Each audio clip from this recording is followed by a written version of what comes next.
When Pope Benedict XVI released his third encyclical, Charity and Truth, he called on heads of state, industry moguls, union leaders, and environmentalists to develop long-term solutions for the ailing economic crisis.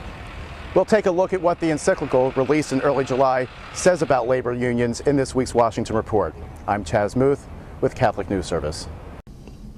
According to John Carr, Executive Director of the Department of Justice, Peace, and Human Development at the U.S. Conference of Catholic Bishops, the Pope's encyclical says a healthy economy depends on workers who earn a sustainable wage, receive reliable health benefits, and have a safe environment to perform their jobs.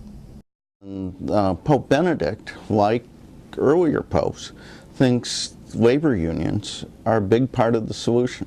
The encyclical encourages a strong voice for labor to balance the command of management in the global economy, a give-and-take system expected to achieve long-term financial security. What Benedict says is we need moral individuals and we need ethical structures. It's not an either-or. In some ways, the most important word in this encyclical is "and." Instead of sort of taking sides or lifting one over another, he says the Catholic way is to pull those things together. He really integrates charity and truth, charity and justice.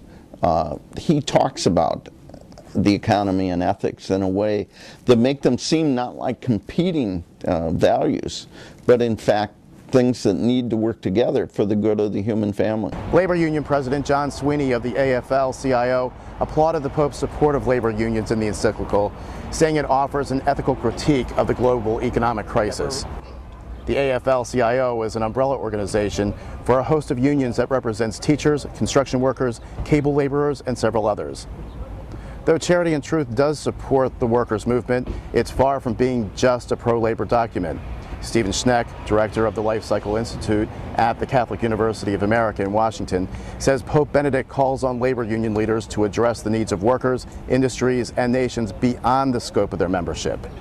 I mean, that's really a strong statement. I mean, that's calling on union members and union leaders to recognize that union interests aren't what it's all about, that they're part of a much broader enterprise, this idea of the common good, and that unions need to be focusing and serving the common good just as business interests, just as the state, just as all the the groups and divisions in society need to be focused on the common good. So I found that actually a particularly interesting argument. Though Dr. Schneck doesn't believe union leaders will change their philosophy overnight, he does trust the Pope's broader vision of the labor movement is an idea that will ultimately make unions stronger than they are today.